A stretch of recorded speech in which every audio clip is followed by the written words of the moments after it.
हमारे पास दो वेक्टर्स है, हमारे पास दो वेक्टर्स हैं और दोनों का डॉट प्रोडक्ट है 3। हमारे पास दो वेक्टर्स हैं, मान लेते हैं वेक्टर ए और वेक्टर बी, और इनका डॉट प्रोडक्ट है 3। ठीक है, और दोनों का मैग्नीट्यूड है, एक का 2 है और दूसरे का 3 है। आपको दोनों के बीच का एंगल निकालना है। समझ में आया मैंने क्या क्या डेटा बोला? दोनों का डॉट प्रोडक्ट दिया है, ठीक है, दोनों का मैग्नीट्यूड दिया है, और आपको क्या निकालने बोल रहा हूं? एंगल निकालने बोल रहा हूं। तो बताओ कैसे निकलेगा? डॉट प्रोडक्ट मतलब क्या होता है? A dot B. A dot B is equal to कितना दिया है? 3 दिया हुआ है। दोनों का मैग्नीट्यूड, पहले वाले का मैग्नीट्यूड 2 है और दूसरे वाले का मैग्नीट्यूड क्या है? 3 है। और मैं बोल रहा हूं दोनों के बीच का एंगल निकालो। तो क्या आएगा एंगल? फॉर्मूला कौन सा लगेगा? Cos theta is equals to vector A dot vector B divided by magnitude of vector A into magnitude of vector B. समझ गए ये चीज? तो यहां पर ए डॉट बी की जगह पे क्या पुट हो जाएगा? 3 डिवाइडेड बाय 2 इंटू 3। तो 3 कट जाएगा, यहां पर क्या हो जाएगा? 1/2। 1/2 कॉस में कब आता है? 60 डिग्री। तो थीटा की वैल्यू कितनी आ जाएगी? 60। समझ गए ये चीज? हाँ, अभी और कुछ चीजें पूछ रहा हूं। अगर कोई दो वेक्टर परपेंडिकुलर हैं तो उसका डॉट प्रोडक्ट क्या होता है? क्या होता है? सबको एक बार में आंसर देना चाहिए। दे नहीं पा रहे हो? क्यों नहीं दे पा रहे हो? कितने लोगों को पता है? 1 2 3 4 5 6 जीरो होता है ना? तो क्यों कॉन्फिडेंस क्यों कम है? गलत भी बोलोगे तो भी चल जाएगा, लेकिन बोल तो दो। ठीक है, तो डॉट प्रोडक्ट अगर जीरो है मतलब वेक्टर क्या हो जाएंगे? परपेंडिकुलर होंगे, या अगर वेक्टर परपेंडिकुलर है तो डॉट प्रोडक्ट क्या हो जाएगा? जीरो। क्लियर? अगर कोई दो वेक्टर्स पैरेलल हैं, ठीक है, तो उनके बीच का एंगल कितना बनेगा? कोई दो वेक्टर पैरेलल है तो उनके बीच का एंगल क्या बनेगा? जीरो बनेगा। समझ में आई ये चीज? ठीक है, तो जीरो बनेगा, इसका मतलब है ए डॉट बी की जब हम वैल्यू निकालेंगे, जब ए और बी दोनों पैरेलल वेक्टर है, तो magnitude of A into magnitude of B के इक्वल होगा डायरेक्टली। समझ में आई ये चीज? कॉस थीटा वाली टर्म नहीं आएगी, क्योंकि कॉस थीटा, थीटा की वैल्यू क्या हो गई? जीरो हो गई। क्लियर ये चीज? अगर कोई दो वेक्टर कोलीनियर है तो उस समय क्या होगा? कोलिनियर में भी सेम चीज अप्लाई होगी। क्लियर हुआ ये चीज? बस यहाँ प्लस भी हो सकता है और माइनस भी हो सकता है, ये चीज हमको ध्यान में रखनी। ओके, अब ये बताओ vector A dot vector A को हम क्या लिखेंगे? मैग्नीट्यूड ऑफ वेक्टर ए का होल स्क्वायर। समझ में आई ये चीज? कैसे आएगा? इसी फॉर्मूले से। A dot B is equal to magnitude of A, magnitude of B cos theta होता है, थीटा की वैल्यू क्या हो जाएगी वहां पर? जीरो। अब ये बताओ आई कैप डॉट आई कैप की वैल्यू क्या होती है? 1 होती है। अगर मान लो एक वेक्टर दिया हुआ, vector A is equals to 2i - k cap, vector B is equal to I plus 2j cap, find the angle between A and B. निकाल लोगे ए और बी के बीच का एंगल? कैसे निकलेगा ए और बी के बीच का एंगल? ये वाला फॉर्मूला यूज होगा, और ये फॉर्मूला यूज करने के लिए ये तीनों चीजें निकालनी पड़ेंगी।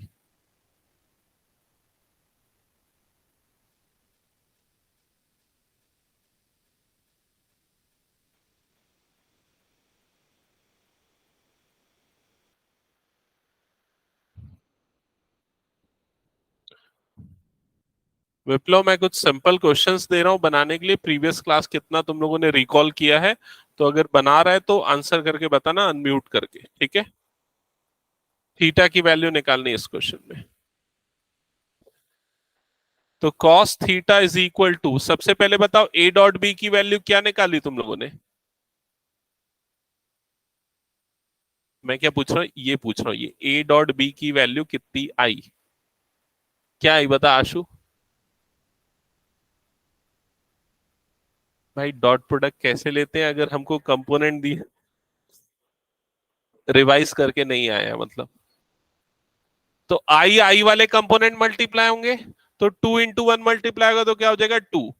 जे और जे वाले, तो इधर जे नहीं है, इधर जे की वैल्यू क्या है? 2, तो कितना आ जाएगा? 0। यहाँ k का कोफिशिएंट -1 है, यहाँ k नहीं है, मतलब क्या हो जाएगा 0।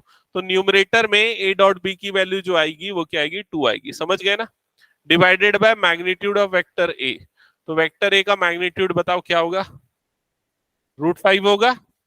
और मैग्नीट्यूड ऑफ वेक्टर b वो भी कितना आ जाएगा, √5। समझ में आ गया ये चीज, मतलब कॉस थीटा की वैल्यू कितनी आ जाएगी 2/5, और थीटा की वैल्यू क्या हो जाएगी कॉस इनवर्स 2/5। ये होगा फाइनल आंसर।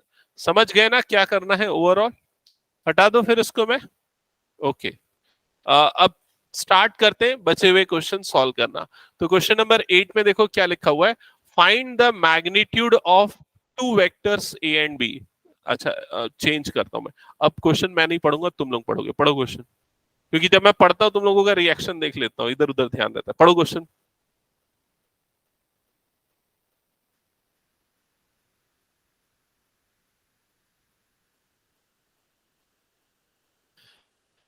हाँ, तो क्या निकालना है, magnitude of two vectors A and vector B. मतलब आपको निकालना है मैग्नीट्यूड ऑफ वेक्टर ए की वैल्यू और मैग्नीट्यूड ऑफ वेक्टर बी की वैल्यू। तो पहली लाइन से ये चीज क्लियर हो गई। फिर क्या लिखा हुआ है उसके बाद वाली लाइन में, हैविंग सेम मैग्नीट्यूड का मतलब क्या, मतलब magnitude of vector A equal to magnitude of vector B. समझ में आ गया। फिर क्या लिखा हुआ है, एंड, पढ़ो, एंड सच दैट, मतलब क्या दिया हुआ है ये, cos 60 लगाना है और ये थीटा की वैल्यू दी हुई है 60 डिग्री। फिर क्या लिखा हुआ है, स्केलर प्रोडक्ट मतलब डॉट प्रोडक्ट, मतलब क्या दिया हुआ है a डॉट b। तो ये किसकी वैल्यू है, a डॉट b की वैल्यू है, a डॉट b। अब बताओ फॉर्मूला क्या होता है a डॉट b का, a dot b is equals to magnitude of vector a into magnitude of vector b into cos theta. Clear. a dot b की जगह पे क्या पुट करेंगे, 1/2। मैग्नीट्यूड ऑफ वेक्टर ए और मैग्नीट्यूड ऑफ वेक्टर बी दोनों क्या है, इक्वल हैं। तो ये क्या हो जाएगा, मैग्नीट्यूड ऑफ वेक्टर ए का होल स्क्वायर। समझ गए ये चीज, इनटू कॉस थीटा। तो थीटा की जगह पे क्या आ जाएगा यहां पर 60 डिग्री। क्या ये चीज क्लियर हो गई। अब उसके बाद ये हो जाएगा 1/2 कॉस 60 की वैल्यू, कौन बता रहा है, 1/2। सबको याद है ना। ये हो जाएगा 1/2। क्लियर ये चीज। अब ये 1/2 और ये 1/2 कट जाएगा, या क्रॉस मल्टीप्लाई करके जैसे भी काट दो। तो क्या बचा,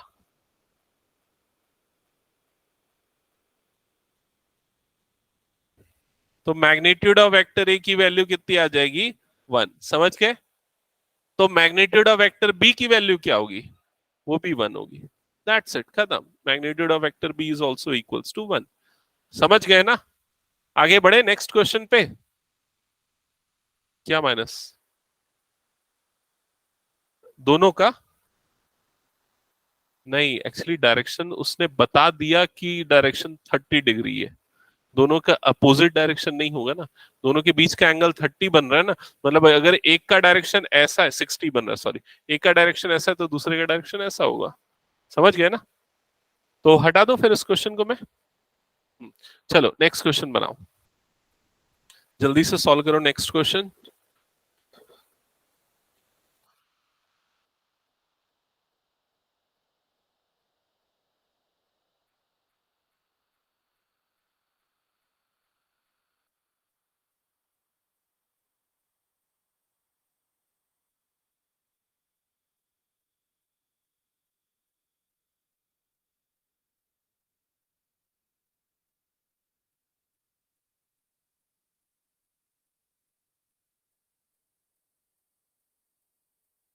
देखो सिलेबस 12th का बहुत रिड्यूस कर दिया है, और उतना ही टफ होगा क्वेश्चन पेपर, समझ लेना ना। 12th में स्कोर करना इजी नहीं रहेगा, मतलब 75 स्कोर करना भी बहुत मुश्किल रहेगा, 75%। समझ रहे हो ना, 75% बोल रहा हूं मैं। मतलब उसके लिए भी कंसिस्टेंट रहना पड़ेगा तुम लोगों को, मतलब डे 1 से लेके लास्ट डे तक काम करोगे तब आएगा 75% से अबोव, श्योर श्योर। कई बच्चे स्टार्टिंग में करते हैं, फिर बीच में एकदम लूज हो जाते हैं, फिर लास्ट मोमेंट पे आते हैं पढ़ाई करते हैं, वैसा नहीं करना। ठीक है, डे वन से लास्ट डे तक सेम मेहनत करना पड़ेगा। अगर कॉम्पिटिटिव जेडब्ल्यू के लिए प्लान कर रहे हो, एनआईटी आईआईटी में एडमिशन के लिए, तो उसके लिए 75% क्राइटेरिया, ये पता है ना? ठीक है, मान लो तुम लोग ये सोचते हो कि ठीक है कम आया, दूसरे कॉलेज में ले लेंगे, बिट्स पिलानी और बहुत सारे अच्छे प्राइवेट कॉलेजेस है, लेकिन वहां एडमिशन लेने के बाद भी ये जो 10th और 12th का क्राइटेरिया आगे आपके हमेशा पूछा जाता है। मतलब कंपनी रिक्रूटमेंट के लिए भी आती है ना अच्छी कंपनीज, तो आपके स्कूल बैकग्राउंड से परसेंटेज पूछती है, ये याद रखना। तो एक ऑब्जेक्टिव ध्यान में रखो, 75% अबो लाना ही है आज की डेट से। ठीक है, ओके। तो ये क्वेश्चन पढ़ लिया सबने? क्या फाइंड आउट करना है इसमें? मैग्नीट्यूड ऑफ वेक्टर एक्स ये निकालना है। और ये वाला लाइन को ध्यान दिया कि नहीं दिया? इसका मतलब क्या है? इसका मतलब है मैग्नीट्यूड ऑफ वेक्टर ए की वैल्यू कितनी है? 1 है, और magnitude of vector X is equal to क्या है? क्वेश्चन मार्क है। क्लियर ये चीज? अब ये वाली वैल्यू भी आपको दी हुई, तो सबसे पहले एक काम करते हैं, इसको हम नॉर्मल अलजेब्रा वाली आइडेंटिटी लगा देते हैं, A square minus B square. तो ये मैग्नीट्यूड ऑफ वेक्टर, ये हो जाएगा माइनस वेक्टर ए का स्क्वायर इज इक्वल्स टू कितना हो गया? 12। अब वेक्टर एक्स का स्क्वायर और मैग्नीट्यूड ऑफ वेक्टर एक्स का स्क्वायर दोनों का मतलब क्या होता है? सेम होता है। यहां पर क्या हो जाएगा? Minus magnitude of vector A का स्क्वायर इज इक्वल्स टू कितना हो जाएगा? 12। समझ में? ये वाली लाइन लिखना जरूरी है, मतलब ये दोनों को सेम नहीं माना जाएगा। ठीक है, ये वेक्टर का स्क्वायर है, ये वेक्टर के मैग्नीट्यूड का स्क्वायर है, लिख सकते हैं। मतलब ब्रैकेट ओपन करके मल्टीप्लाई करके बोल रहे हैं क्या? हाँ कर सकते हैं, मतलब पहले पिछले क्वेश्चन में मैंने एक्चुअली वैसे ही बताया था, ये इससे मल्टीप्लाई का, फिर ये इससे और ये इससे, एक क्वेश्चन जो पिछले बार बताया था। ठीक है, तो यहां पर मैग्नीट्यूड ऑफ वेक्टर एक्स का स्क्वायर हो गया, माइनस इसकी जगह पे कितना आ जाएगा? 1। तो 1 का स्क्वायर क्या हो जाएगा? 1 is equals to 12। Magnitude of vector X का स्क्वायर कितना हो जाएगा? 13। तो मैग्नीट्यूड ऑफ वेक्टर एक्स कितना आ जाएगा? √13। ये हो जाएगा आंसर, दैट्स इट। ठीक है, हो गया। हटा दो इस क्वेश्चन को फिर मैं। ओके, नेक्स्ट क्वेश्चन ध्यान देना यहां पर, क्या क्या चीजें दी हुई है पहले पढ़ लो और की पॉइंट्स नोट डाउन कर लो। एक मिनट यार, कौन कॉल कर रहा है? हेलो जी।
ध्यान दो क्या लिखा हुआ है, वेक्टर ए वेक्टर बी ये दो वेक्टर्स है, वेक्टर सी ये थर्ड वेक्टर है। क्या लिखा हुआ है?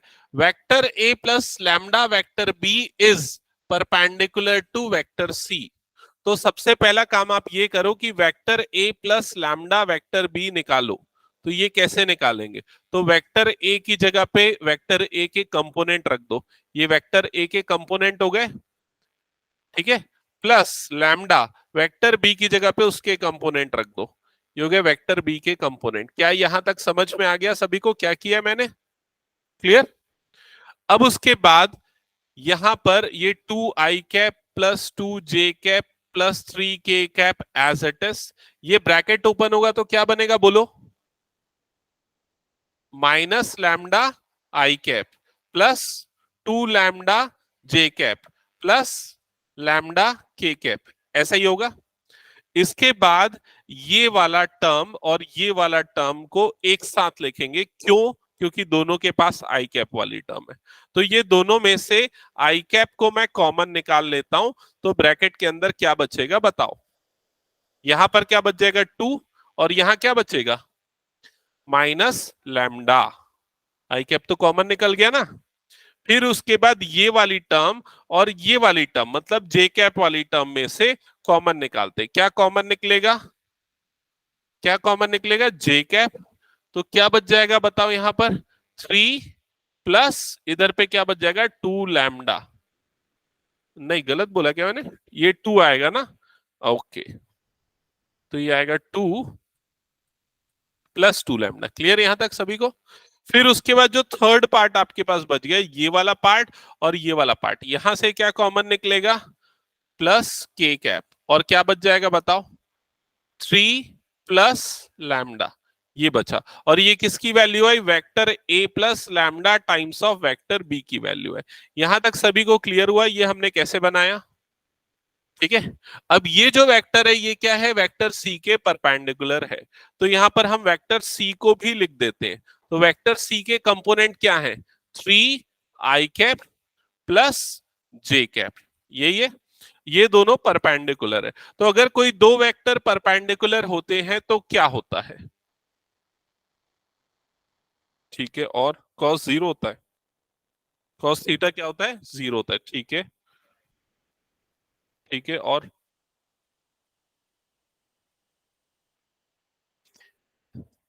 a dot B is equal to क्या होता है बोलो? Magnitude of A magnitude of B cos theta. Perpendicular मतलब थीटा कितना होगा? 90 डिग्री। कॉस थीटा कितना होगा? 0। तो राइट साइड पूरा क्या हो जाएगा? 0। तो अब ये आपको सीधे याद रखना पड़ेगा कि ए डॉट बी क्या होगा? 0, जब वेक्टर ए और वेक्टर बी क्या होगा? परपेंडिकुलर होगा। ये तुम लोगों ने लिखा है पिछली क्लास में नोट में और ऑब्जर्वेशन करके जो आया था, इसको याद रखो। समझ गए ना ये चीज? तो जब भी परपेंडिकुलर बोलेगा तो ए डॉट बी क्या लेना है? 0। लेकिन यहाँ ए डॉट बी नहीं, यहाँ किसका डॉट प्रोडक्ट 0 होगा? कौन से दो वेक्टर परपेंडिकुलर है क्वेश्चन के अकॉर्डिंग? ये वाला वेक्टर और ये वाला वेक्टर परपेंडिकुलर है। समझ में आया? तो इन दोनों का डॉट प्रोडक्ट क्या होगा? 0। अब इन दोनों का डॉट प्रोडक्ट कैसे निकलेगा? तो पहले लिखेंगे ये वाले वेक्टर को, ठीक है, फिर लिखेंगे डॉट लगा के वेक्टर सी को। समझ में आया क्या कर रहा हूं मैं? अब इन दोनों का डॉट प्रोडक्ट लो, डायरेक्टली लेते हैं डॉट प्रोडक्ट। ठीक है, मैं लिख नहीं रहा हूं। बताओ डॉट प्रोडक्ट कैसे लिया जाएगा दोनों वेक्टर का?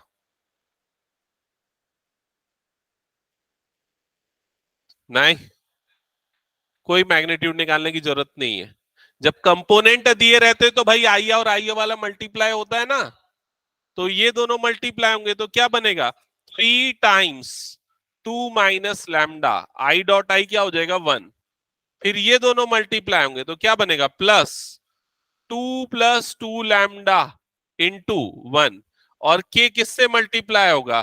0 वाले से। के वाला इसका कोफिशिएंट क्या है? 0, तो +0। समझ में आया कि नहीं? ये होगा दोनों का डॉट प्रोडक्ट। क्लियर ये कंसेप्ट? हाँ, इज इक्वल टू क्या लिखूं अब मैं? That is equal to that is equal to 0। क्यों 0 होगा ये? क्योंकि ये दोनों क्या है? परपेंडिकुलर है। तो यहां पर ऐसा मेंशन कर दो, since vector a plus lambda vector b is perpendicular to vector c, that's why their dot product is equal to 0। समझ गए ये?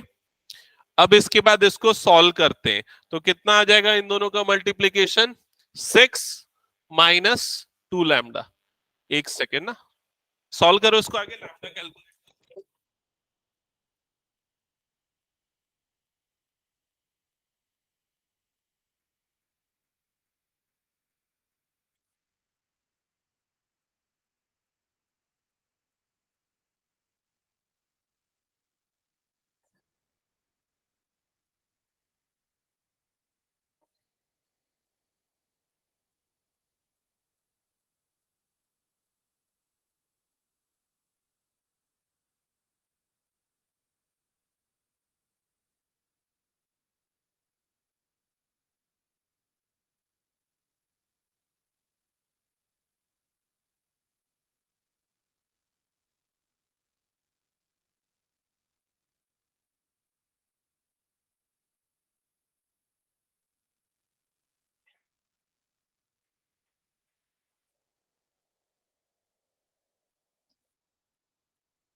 8 आई है, ओके।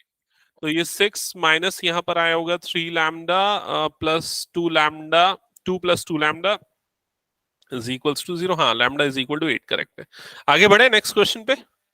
ओके, चलो नेक्स्ट क्वेश्चन ध्यान देना, यहाँ पर क्या लिखा हुआ है। क्वेश्चन है show that this is perpendicular to this for any two non zero vectors A and B. तो ये दोनों परपेंडिकुलर है, ये आपको शो करना है। अच्छा, कोई दो वेक्टर कब परपेंडिकुलर होंगे? जब उनका डॉट प्रोडक्ट क्या होगा? 0, या दोनों के बीच का एंगल कितना होगा? 90 डिग्री। अब एंगल 90 डिग्री प्रूव करने के लिए आपको 0 ही प्रूव करना पड़ेगा डॉट प्रोडक्ट। समझ में आई ये चीज? मतलब क्या प्रूव करोगे कि इसका और इसका डॉट प्रोडक्ट क्या होगा? 0। अच्छा ये बताओ, ये जो बॉक्स के अंदर जो लिखा हुआ है, ये जो क्वांटिटी, ये वेक्टर है कि स्केलर है? ये वेक्टर क्वांटिटी है।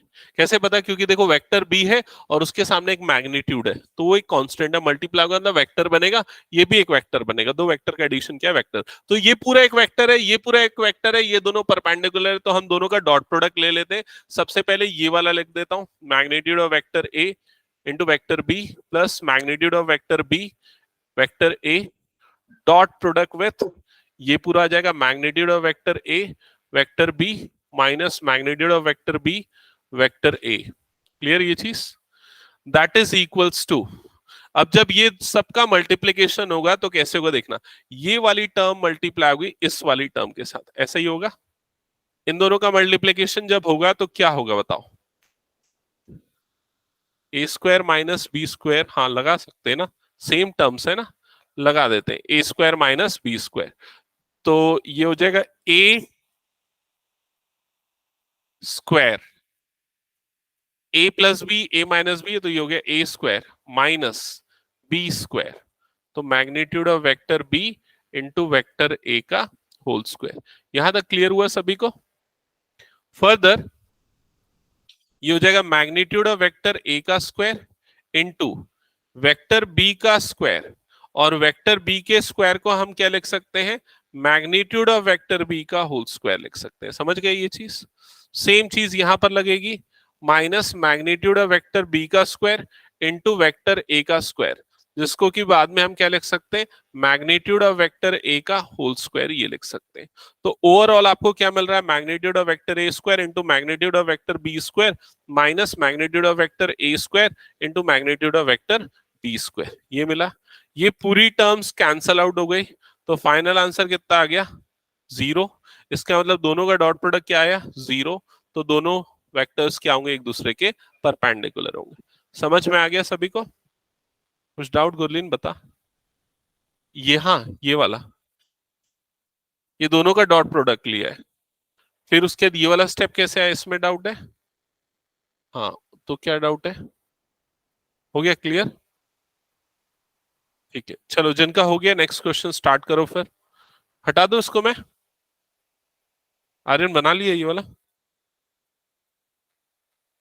ओके, कितने क्वेश्चन है इसमें एक्सरसाइज में? ओके, तो चलो नेक्स्ट क्वेश्चन, ये क्वेश्चन है क्या डाउट वाला?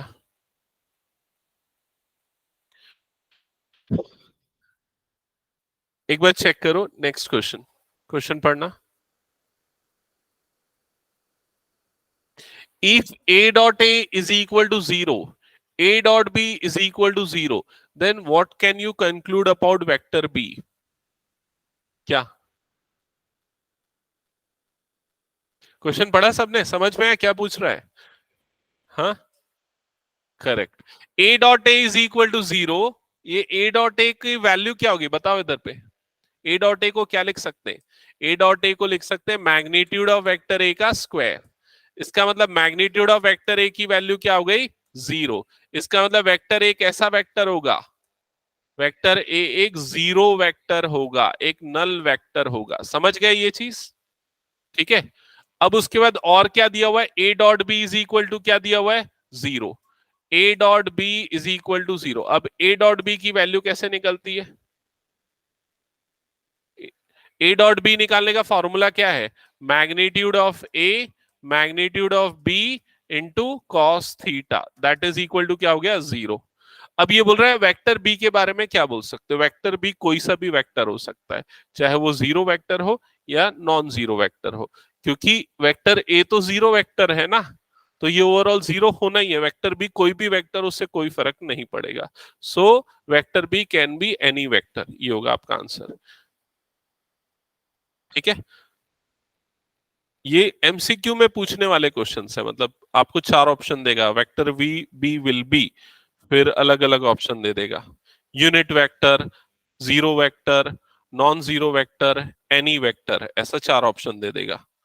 तो आपका आंसर होगा एनी वेक्टर। हटा दो उसको। ओके, नेक्स्ट क्वेश्चन देखना, ये डाउट का क्वेश्चन है।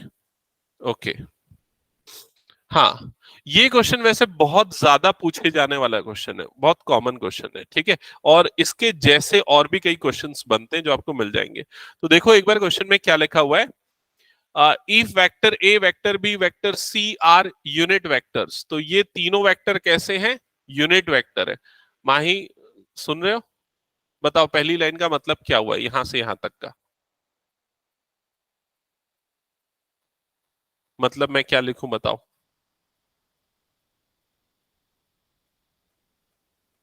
नहीं, मतलब इनका मैग्नीट्यूड वन है, तो इसका मैग्नीट्यूड क्या होता है, magnitude of vector A is equal to magnitude of vector B is equal to magnitude of vector C is equal to one. समझ गए ना? तो आपको क्वेश्चन को पार्ट पार्ट में पढ़ के जो जो चीजें दी हुई है उसको लिखना पड़ेगा, तब आप समझ पाओगे क्वेश्चन को। फिर उसके बाद क्या लिखा हुआ है, सच दैट, ये दिया हुआ है आपको। अब जो दूसरी चीज दी है उसको भी लिख लो, vector A plus vector B plus vector C is equal to zero. ठीक है, जीरो या जीरो वेक्टर जो भी बोलो, उससे कोई फर्क नहीं पड़ता। ठीक है, ओके। फिर उसके बाद क्या लिखा है, then find the value of, आपको इस पूरे की वैल्यू फाइंड आउट करनी है, this part is equal to question mark. समझ गए? ये दो चीजें दी, ये निकालना है। हाँ, अब बताओ कैसे निकालेंगे, सोचो।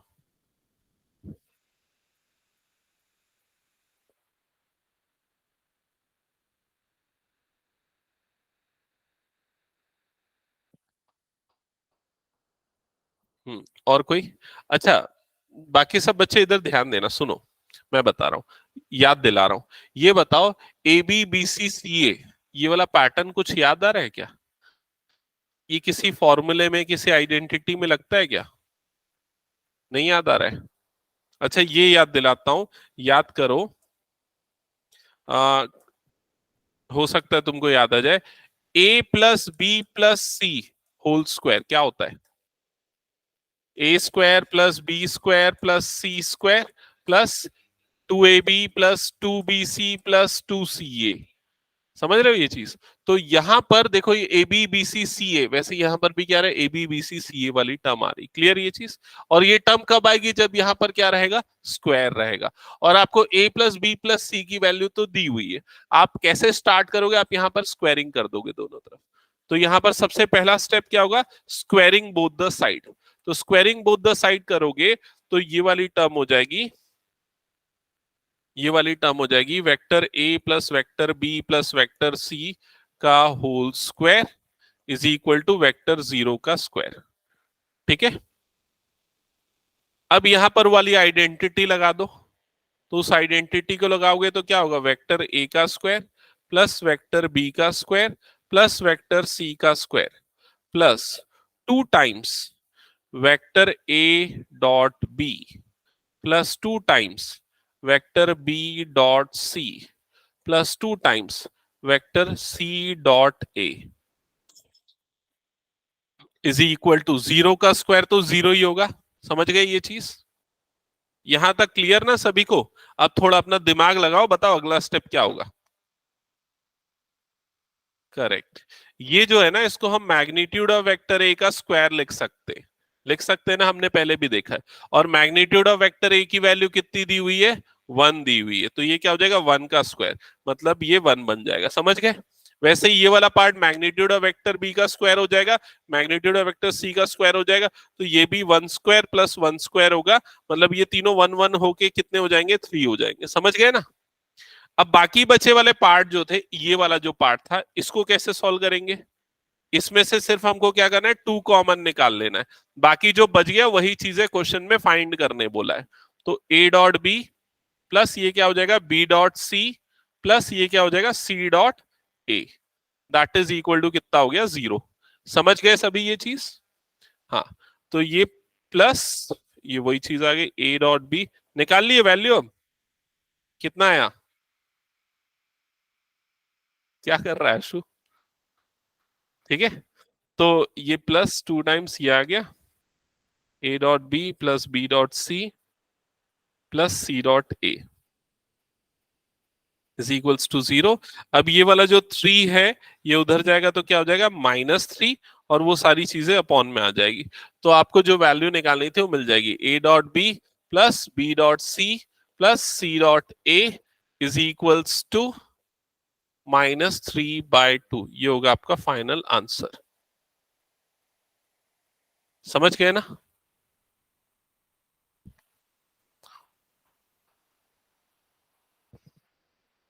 हटा दो इस क्वेश्चन को फिर मैं। अच्छा, मान लो ये लिखा होता कि vector A, vector B, vector C are zero vectors या null vectors, then find the value of vector A dot B, B dot C, C dot A. तो क्या होता आंसर, 0 होता। और अगर मान लो वेक्टर ए के मैग्नीट्यूड वेक्टर बी का और वेक्टर सी का अलग अलग मैग्नीट्यूड दिया होता, तो क्या करते, उसकी वैल्यू यहां पर पुट कर देते। सेम प्रोसेस अप्लाई होगा, क्वेश्चन चेंज हो सकता है। ठीक है, नेक्स्ट क्वेश्चन देखते हैं। देखो,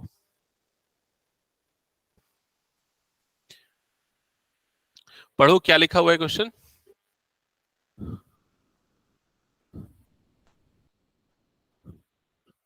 तो यहां लिखा है either vector A is equal to 0 और vector B is equal to 0, then A dot B is equal to 0, but the converse need not to be true. But उसका अपोजिट जो है वो ट्रू नहीं होगा। Justify your answers. ये doubt वाला question है। हाँ, बताओ। देखो इधर, पहले हम फॉर्मूला लिख देते हैं। फॉर्मूला क्या होता है, इसका फॉर्मूला क्या होता है, वेक्टर ए डॉट बी का क्या होता है, magnitude of vector A magnitude of vector B cos theta, यही होता है फॉर्मूला। इसका मतलब क्या हुआ, ये जो वैल्यू है ए डॉट बी की वैल्यू, वो 3 केस में 0 होगी। या तो ये 0 होगा, तो if magnitude of vector A is equal to 0, then A dot B is equal to क्या होगा, 0। समझ गए ना? सेकेंड कंडीशन, अगर मैग्नीट्यूड ऑफ वेक्टर बी 0 है, तब भी ए डॉट बी की वैल्यू क्या आ जाएगी, 0 आएगी। ये समझ में आया?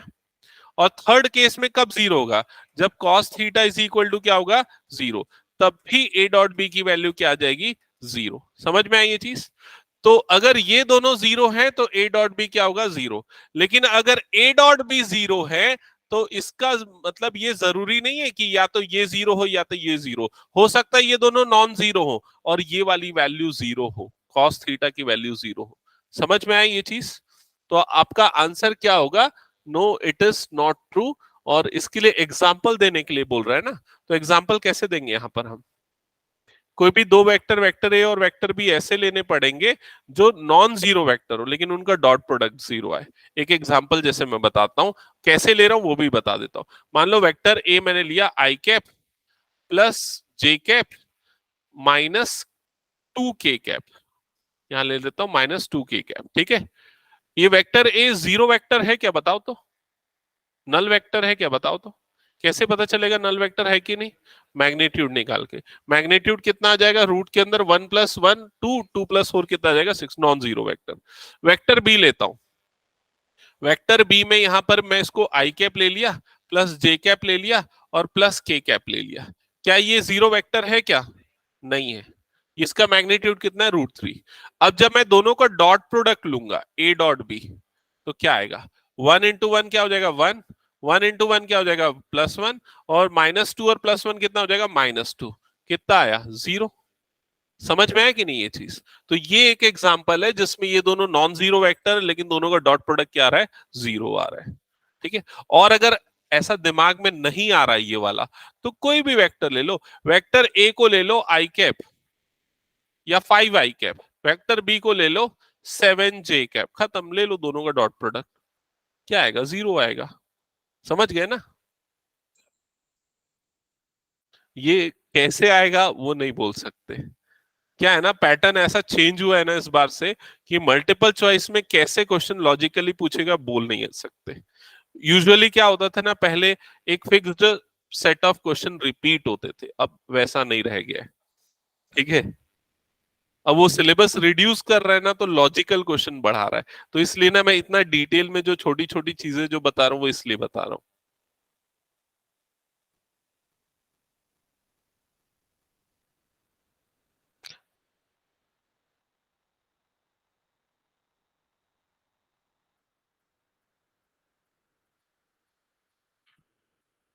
हटा दो इसको मैं। हाँ, स्टेटमेंट, अच्छा हाँ, इसमें statement but the converse need not to be true. इसमें ये लिखोगे, ए, इसमें ये स्टेटमेंट लिख देना, A dot B is equal to 0 implies either this equal to 0 or this equal to 0 or this equal to 0। ठीक है, a dot b is equal to 0 implies either magnitude of a is equal to 0, magnitude of vector b is equal to 0 और cos theta is equal to 0। ठीक है, ये तीन में से एक ऑप्शन। बट ये वाला क्वेश्चन भी अगेन एमसीक्यू में आने के चांसेस है ना। आपको जो 2 मार्क 3 मार्क वाले क्वेश्चन में जो आएगा ना, वो सॉल्व करने वाले क्वेश्चन रहेंगे, ज्यादातर एमसीक्यू में रहेंगे ऐसे वाले। ठीक है, हटा दो उसको मैं। ओके, नेक्स्ट क्वेश्चन ट्राई करना, क्वेश्चन 15। ये बना क्या किसी से? बन गया? ओके, तो क्या लिखा हुआ है? ई, ध्यान से पढ़ो सब, यहां पर क्वेश्चन पढ़ो।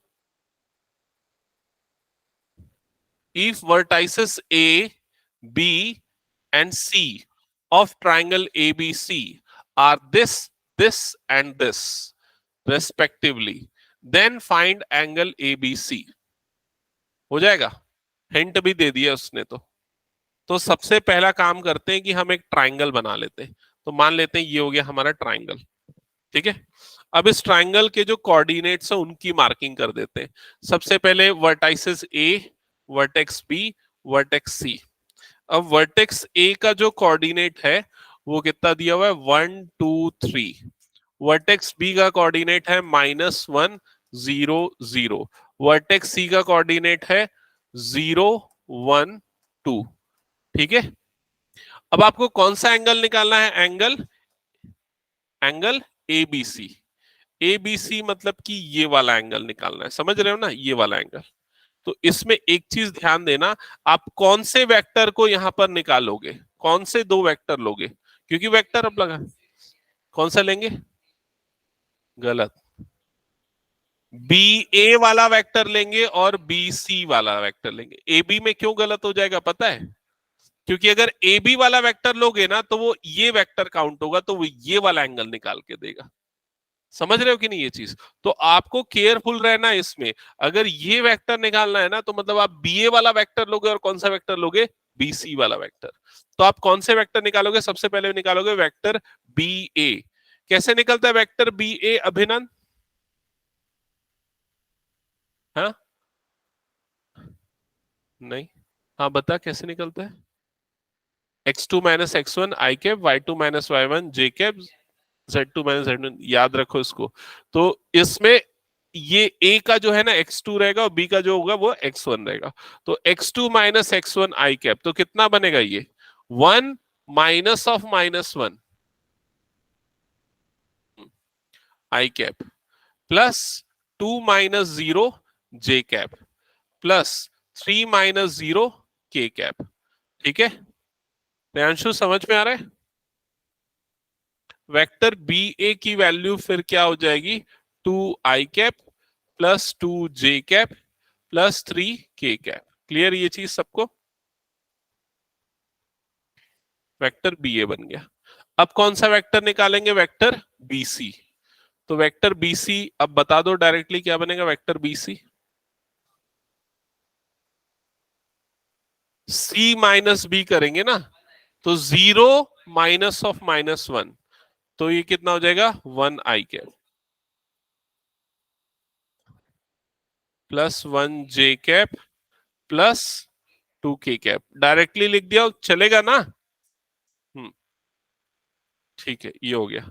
वेक्टर BC निकल गया। अब इन दोनों वेक्टर के बीच का एंगल निकालना है, तो एंगल निकालने का फॉर्मूला क्या होता है? cos theta is equals to vector BA dot vector BC divided by magnitude of vector BA into magnitude of vector BC। यही होता है फॉर्मूला। यहां पर वैल्यू पुट कर देते, cos theta is equals to BA dot BC, बताओ क्या आएगा डॉट प्रोडक्ट?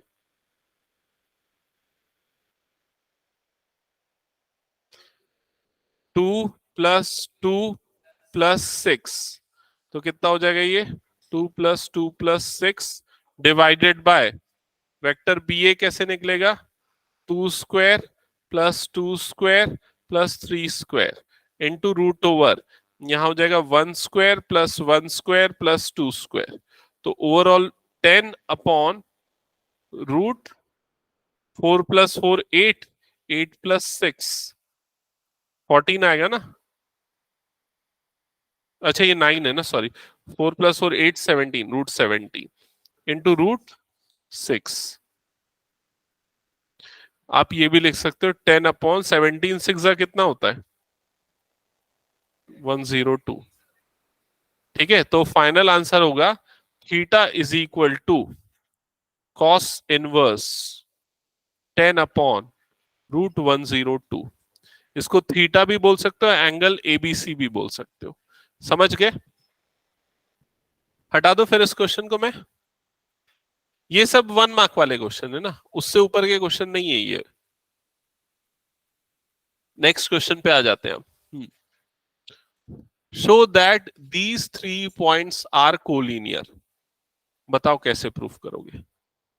डाउट है इसमें? हाँ, very good. A/B, B/C, A1/B1, A2/B2, A3/B3, है ना? और देखो इसमें सबसे पहले ना क्या करना, इन दोनों को यूज करके निकाल लेना वेक्टर AB। इन दोनों को यूज करके क्या निकालोगे? Vector AB। कैसे निकलेगा वेक्टर AB, समझ गए ना? x2 - x1, तो क्या आएगा बताओ जल्दी? 1 i cap plus 4 j cap -4 k cap. ये क्लियर ना सभी को? फिर उसके बाद क्या निकालेंगे? Vector BC। इन दोनों को यूज करो, वेक्टर BC बताओ क्या आएगा? i cap plus 4 j cap -4 k cap, यही आएगा। हाँ, अब ये दोनों कोलीनियर है, प्रूफ करना है। तो कोलीनियर वेक्टर कब होते हैं? हाँ, नहीं ना। A1/A2, sorry, A1/B1 is equal to A2/B2 is equal to A3/B3। अगर ये रेशियो सेम आ रहा है, उससे कोई फर्क नहीं पड़ता। मतलब या तो A1/A2/A3 ले लो ऊपर में, या B1/B2/B3 ऊपर ले लो, चलेगा। लेकिन चेंज मत करना, ऐसा है। ठीक है, तो यहां पर कितना हो जाएगा? 1/1 is equal to 4/4 is equal to -4/-4, that is equal to 1, that is equal to lambda. Same proportion में, मतलब ये क्या हो जाएंगे? कोलीनियर हो जाएंगे। समझ गए ना कंसेप्ट? नेक्स्ट क्वेश्चन करें अब। ओके, ये है नेक्स्ट क्वेश्चन। शो दैट, अच्छा, याद करो ऐसा क्वेश्चन पिछले बार भी आया था जब हमने डॉट प्रोडक्ट नहीं पढ़ा था। अब ये क्वेश्चन डॉट प्रोडक्ट बनने के बाद कैसे बनेगा?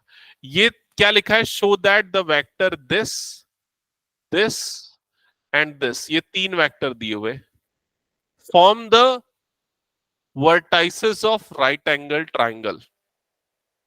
तो ये तीनों वेक्टर जो है, vectors form the vertices of right angle, ये राइट एंगल ट्राइंगल के वर्टाइसेस फॉर्म कर रहे हैं, ये बताना है।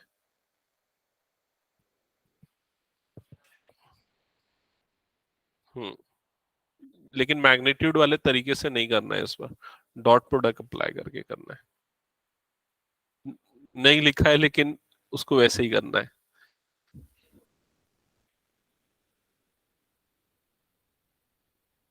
हाँ, करेक्ट। ठीक है, सुनो इधर पे।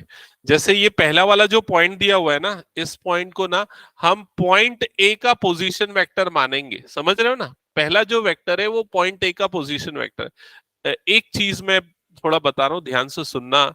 इसमें ना क्वेश्चन में गलती हो सकती है और कंफ्यूजन हो सकता है, तो उस चीज को ना आप ध्यान देना और क्वेश्चन पढ़ते समय ध्यान से सुनना। जैसे कभी भी कोई ट्राइंगल दिया हुआ है और साथ में आपको क्वेश्चन में तीन वेक्टर दिए हुए हैं, ठीक है, तो वो तीन वेक्टर दो तरह से हो सकते हैं। हो सकता है क्वेश्चन में डायरेक्टली आपको वो जो ट्राइंगल की साइड्स है उनके वेक्टर दे दिया जाए। मतलब हो सकता है कि ये जो है ये वेक्टर ए बी हो, ये वेक्टर बी सी हो, या ये वेक्टर क्या हो, सी ए हो। या दूसरा चीज ये हो सकता है कि जो वर्टाइसेस है उनका पोजीशन वेक्टर दे दिया हो। जैसे मान लो ये वर्टेक्स ए है, तो इसका पोजीशन वेक्टर क्या होगा, वेक्टर ओ ए। ओरिजिन से निकालते हैं ना पोजीशन वेक्टर। ये वाला वेक्टर जो होगा ये क्या हो जाएगा, वेक्टर ओ बी। और तीसरे वाले वर्टेक्स से जो वेक्टर बनेगा वो क्या हो जाएगा, वेक्टर ओ सी।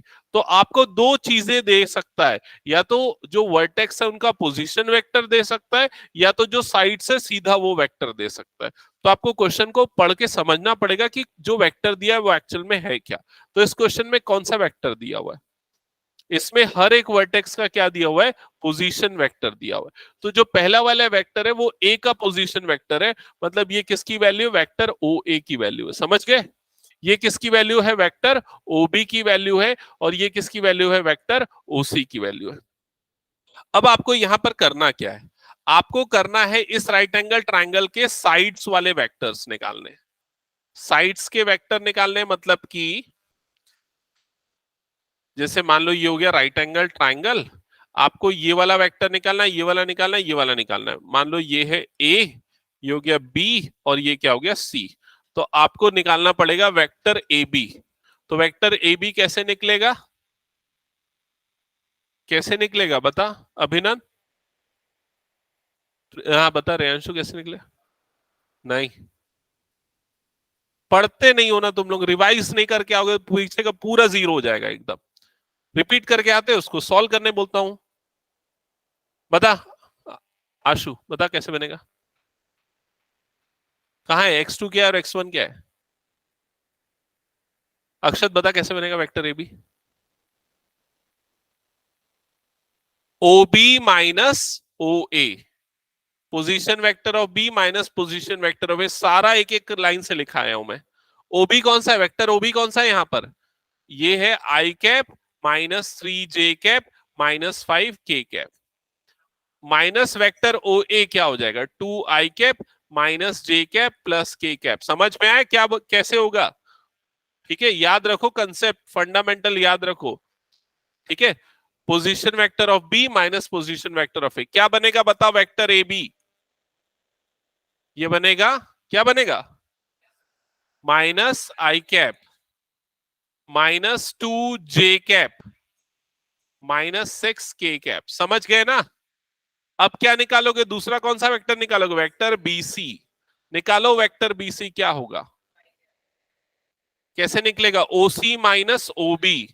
हाँ, ओसी माइनस ओबी तो डायरेक्ट करूंगा मैं यहां पर, बताओ कितना आएगा, 2 i कैप, इसमें से ये माइनस होगा तो क्या हो जाएगा, माइनस जे कैप प्लस के कैप। समझ गए। हाँ, अब माही बताना वेक्टर सी ए, माही बताओ वेक्टर सी ए कैसे निकलेगा।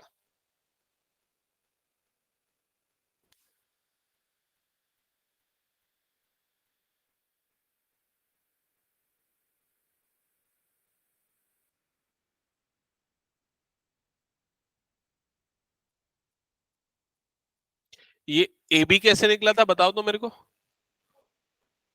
तो सी ए कैसे निकलेगा।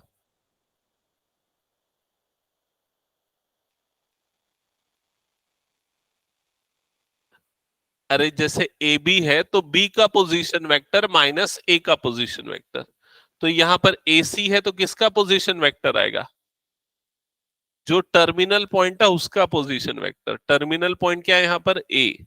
तो क्या होगा, ध्यान दो, ओ ए माइनस बी कहाँ है?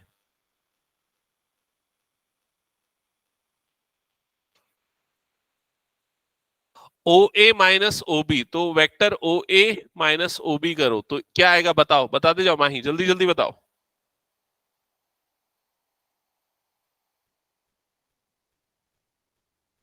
क्या? आई क्यों आएगा? कैसे आई आएगा बताओ चलो मेरे को।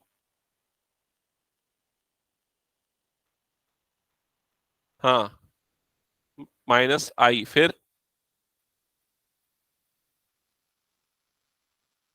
क्या? प्लस, प्लस थ्री क्या? जे, फिर उसके बाद प्लस फाइव के। ठीक है, ये क्या हो जाएगा? वेक्टर सी ए। क्या ये यहां तक सबने बनाया या नहीं बनाया? हम्म। अब आयुष बताना मेरे को कि अब डॉट प्रोडक्ट यूज करके कैसे प्रूव करेंगे कि ये राइट एंगल ट्रायंगल है। थीटा का वैल्यू क्या होना चाहिए? 90। और थीटा कब 90 होता है? जब डॉट प्रोडक्ट क्या होता है? जीरो। तो किसका किसका डॉट लेंगे? ये तीनों का, ये जो अपने तीनों एंगल्स, तीनों जो वेक्टर निकले ना, पहले इन दोनों का डॉट प्रोडक्ट लो, कितना आएगा बताओ? A B dot B C, बताओ कितना आएगा? ये हो जाएगा -2, ये क्या हो जाएगा? +2। मतलब ये -2 + 2 तो जीरो हो गया, और ये क्या बच गया? -6। समझ में आया कैसे आया डॉट प्रोडक्ट? फिर किसका लेंगे? इन दोनों का डॉट प्रोडक्ट लेंगे। बताओ इन दोनों का डॉट प्रोडक्ट क्या आ जाएगा? बी सी डॉट सी ए। ठीक है, तो देखो ये दोनों क्या हो जाएगा? -2, ये क्या हो जाएगा? -3, और ये क्या हो जाएगा? +5। तो कितना आया ये? जीरो। इसका मतलब ये दोनों साइड्स जो है वो कैसी हैं? परपेंडिकुलर है। समझ गए? तो ये बताओ राइट एंगल कौन से वर्टेक्स में बनेगा? वर्टेक्स पूछ रहा हूं मैं, ए में कि बी में कि सी में? सी में बनेगा, क्योंकि देखो बी सी और यहां पर क्या रहा है? सी ए, सी वाला कॉमन है, तो सी में बनेगा राइट एंगल ट्रायंगल। समझ गए ना सभी? ओके, हटाऊं फिर इस क्वेश्चन को मैं? ये लास्ट क्वेश्चन है क्या इसके बाद? इतना मैं पता है, इतनी जितनी क्लास में हम लोग ये किए, पिछले बार मैंने ना इतनी क्लास में पूरा वेक्टर खत्म कर दिया था। बहुत स्लो करके पढ़ा रहा हूं, तो इसका मतलब तुम लोगों को टाइम दे रहा हूं कि तुम लोग क्वेश्चन को समझो अच्छे से डिटेल में। ठीक है, और उसको रिपीट करो दोबारा, तो करके आना इसको। हम्म। क्या लिखा हुआ है क्वेश्चन में देखो? If vector A is a non zero vector of magnitude ए। तो यहां पर क्या बोल रहा है? वेक्टर ए एक नॉन जीरो वेक्टर है, और उसका मैग्नीट्यूड जो है उसको किससे डिनोट कर रहे हैं? ए से। Then lambda times of vector A is a unit vector. अब lambda times of vector A कौन सा वेक्टर है बोल रहा है? Unit vector. मतलब इसका जो मैग्नीट्यूड है वो कितना होगा? 1 होगा। If lambda is equal to what? तो लैम्डा की कौन सी वैल्यू के लिए यूनिट वेक्टर होगा? समझ गए? तो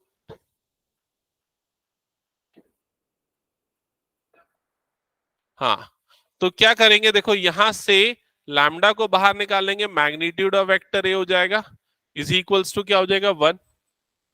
इसकी वैल्यू क्या है? ए है, तो lambda into A is equal to क्या हो जाएगा? 1।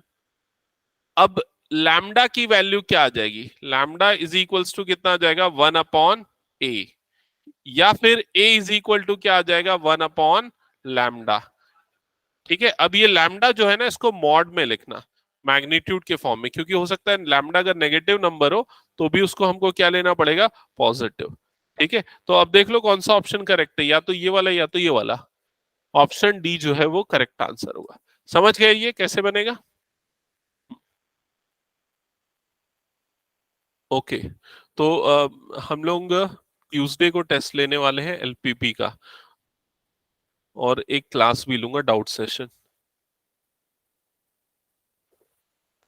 एक काम करते हैं, ट्यूसडे को ना दोनों टेस्ट लेते हैं, एलपीपी और वेक्टर, जहां तक अभी पढ़े हैं दोनों टेस्ट, नहीं तो भूल जाओगे फिर वेक्टर। ठीक है, दो टेस्ट, डबल टेस्ट। मिक्स करके क्वेश्चन पेपर बनाओ, दोनों का अलग अलग बनाओ। मिक्स बना दूं? हाँ चलो ठीक है, ठीक है, नहीं तो फिर वेक्टर भूल जाओगे ना, बहुत दिन हो जाएगा। तो आप लोगों का जो क्वेश्चन पेपर रहेगा एलपीपी रहेगा। एलपीपी में मैं multiple choice question, case study question mix करके डालूंगा, ठीक है, और बाकी एक सॉल्यूशन वाला क्वेश्चन डालूंगा। दूसरा रहेगा वेक्टर। वेक्टर में मैं सिर्फ एनसीईआरटी दूंगा, अभी से बता दे रहा हूं, लेकिन एनसीईआरटी, एलपीपी में एनसीईआरटी के बाहर का भी हो सकता है, ठीक है। और वेक्टर में मैं एग्जाम्पल और एक्सरसाइज को मिला के दूंगा एनसीईआरटी क्वेश्चन, समझ गए ना? ठीक है। हाँ